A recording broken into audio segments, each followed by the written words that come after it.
attitude all the time? That's a great question. And one thing that I really try and make clear, especially when I'm speaking, is that, we're not meant to be happy 24 hours of the day, 7 days a week. I think even though, I go by the sunny girl and everything, that doesn't mean that I encourage happiness all the time. It's not realistic and it's not healthy, in my opinion. I feel like, we need times of sadness or frustration to really appreciate the happiness that much more. So whenever I'm going through a hard time, I just try and realize, that at the end of the day, there's going to be something that I can learn from the opportunity. And one thing, too, that I really encourage, I don't know if any of you remember this from last year, but with the 5 daily gratitudes, if I'm going through a hard time at work or school, I really challenge myself to still find 5 things about that day that I'm thankful for, so that I can look back and see, okay, yeah, it was a tough day, but there were still little traces of good things that happened, and hold on to those instead of focusing on the negative. Does that answer your question, Annie? Yeah, thank you. Yeah, of course. Okay, Kat, you want to go? Sure. So I'm Kat, and a question that I have is, how, through failure, how do you stay confident, kind of like Annie's, how do you work past that and keep going? Right, yeah. I think failure is something that so many young adults are so afraid of that they don't even try anymore. It's the thinking of, well, I'm not going to get into this school, or I'm not going to make the volleyball team, so why even try? And I think we really cripple ourselves by doing that. I really try and live with a fearless mentality, and I know that so many people are going to tell me no along the way, but just because people say no to me doesn't mean that I have to say no to myself. That was really how my book even came about. I don't know if you remember when I said that Gretchen Rubin, she's the author of The Happiness Project. I wrote to her, I said that I wanted to write a book with her, and she wrote back within 24 hours saying no thanks, have a nice life. And that was hard at first, but her saying no led to me writing my own book on my own, which turned out to be a huge blessing in disguise. So I feel like it's important to just not let the concept of failure hold us back. We are going to fail at some point, indefinitely, but I think we can learn from that, and I think failure can be a good thing because even better things can come from it. Thank you. Yeah. Who's got something, girls? I'll go. I'm Shannon. I was just wondering if you have any tips, or how do you recommend that we stay confident throughout high school and everything that comes with that? That's a great question. I think that's one of the tougher questions, right? Is everybody always says, oh, be yourself, but that's easier said than done. And I'm 24 years old now, and I feel like in the past couple years, I've really been able to kind of beat to my own drum, wear what I like to wear, watch what I want to watch. Things are so trendy in high school, and I find, especially when I'm traveling, that high schoolers especially get caught up in the trends of what's going on. What's everybody wearing? What's everybody reading? What's it cool to like? And I remember when I was a high schooler, I completely got caught up in that. I think my whole wardrobe was like Hollister and Abercrombie. It's easy to be caught up in that. But I think it does take time, and I think realizing, sitting with yourself and saying, I accept myself for who I am, the good and the bad, and I think as long as you can find friends that really love and embrace you for who you are and put aside all the other people who are casting judgment on you, if you feel that, that's what's going to be able to get you through. To this day, my best friend Alexis, she was a TikToker with me, and I remember in 7th grade, we were like those weird 7th graders who weren't in the popular crowd. We would just sit by ourselves eating lunch every day. But I had breakfast with her this morning. She's my best friend still, and I love that Alexis just loved me for who I am. I feel like I embraced Alexis for who she was, and as long as you can find a friendship like that, I think that's all you need. Do you girls feel like you get those friendships in your life now, or do you feel like it's hard sometimes to find those people that you really fit well with?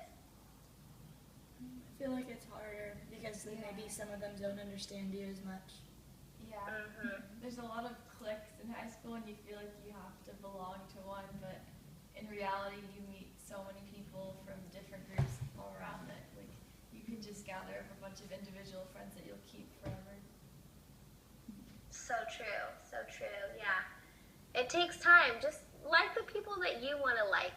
Don't like the people that you think you're supposed to like, if that makes any sense. I think sometimes we feel pressure for the popular girls to like us at school or affirm us and tell us, that we fit in with them. But if you like that person that beats to their own drum and eats lunch, and does their own thing, accept that person and let them be your friend. I don't know if that makes too much sense, but for me, it was those people who loved me for me that I felt happiest with. I like how you can all nod your head.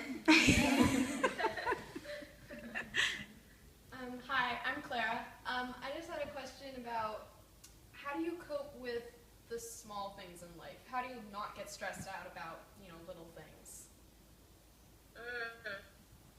Well, I'm definitely that type of person. I love to make a to-do list every day. I wish I had it on hand with me right now, but I'm the type of person when small things are coming my way, I will not remember it unless I write it down.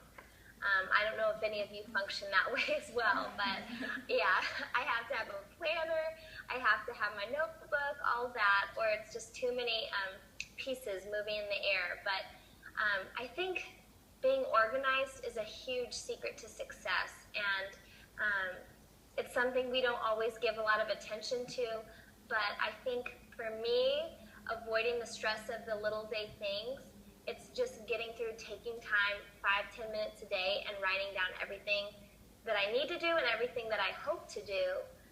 And then at the end of the day, that check that you get as you go along feels really good, being able to say, like, I checked this off my list. Does that answer your question at all? Yeah. I think the more organized you are, the more confident you feel. Yeah. You're not forgetting things. You can go through it and say, hey, I know I've got this, and you're confident going about what you're doing. I feel like That's I'm so million true. things running through my head. I just need to write everything down, and then I know that I have everything together. I can't forget anything. Exactly. It's hard sometimes to sit yourself down and do it, and I think it's important too that you give yourself a couple of days, at least one day a week, where you don't write a to-do list. Because if you do that every single day, it starts to feel so monotonous. So if you can have a day, like even today is Sunday, and just go a day without a checklist, that's a good breather for yourself too. We kind of had that today. Girl. I'll go. Hi, I'm McKenna. I just wanted to know, how do you spread your confidence, with your friends, or, encourage people to be confident and happy? Yeah, let me think about that one for a second.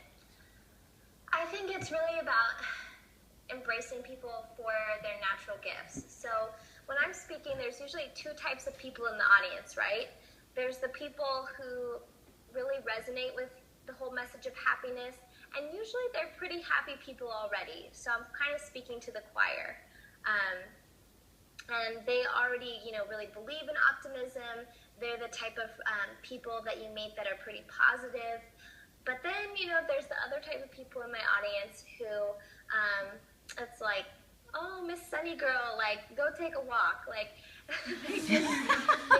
find it, annoying. Happiness is too much. People who are happy are ignorant or pushy, or they just don't have a clue about reality.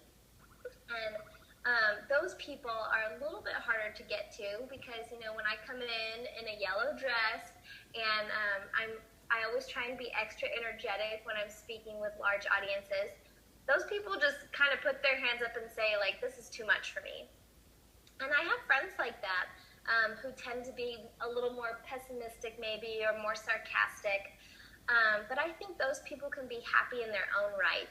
And I'm actually working on my next book about that right now. How do we get to those people who maybe don't want to be openly happy, but still deep down, they want to be happy too. They just don't necessarily know how to express it.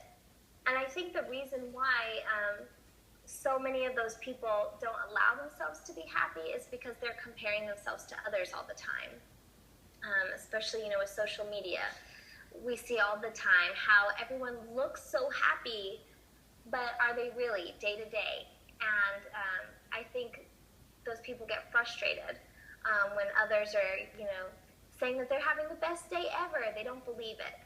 And so my hope is to get to those audience members who are saying, you know what, I don't buy this whole be happy all the time. They want more of a realistic version of happiness. And I hope, with my friends who live